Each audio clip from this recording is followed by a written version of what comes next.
If you cut down this tree, it will start to bleed like a person. But why does it bleed? The red liquid that flows out is not blood. It is actually sap. When the tree is injured, sap flows out to seal the wound, just like our blood coagulates to heal a wound. This sap is filled with gum and other compounds that can protect the tree to prevent further damage from insects, bacteria, and fungi. Interestingly, African people use these leaves in traditional medicine to treat wounds. A man was shot in the head, but the bullet just grazed his body and the bullet got lodged in a nearby tree.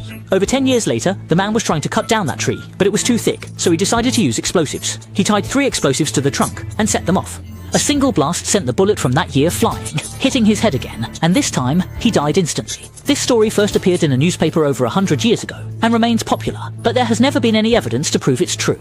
The upper body of a puppy was cut open and attached to an adult dog, with nerves and blood vessels connected to keep both dogs alive. Both heads could independently drink, eat, and react. Soviet scientist Vladimir Demikov conducted this controversial experiment in year to push the boundaries of medical science and lay the groundwork for the organ transplant techniques we rely on today. Unfortunately, these dogs, 25 days after the surgery, his body was preserved after death and donated to the Riga Museum of the History of Medicine in 1988.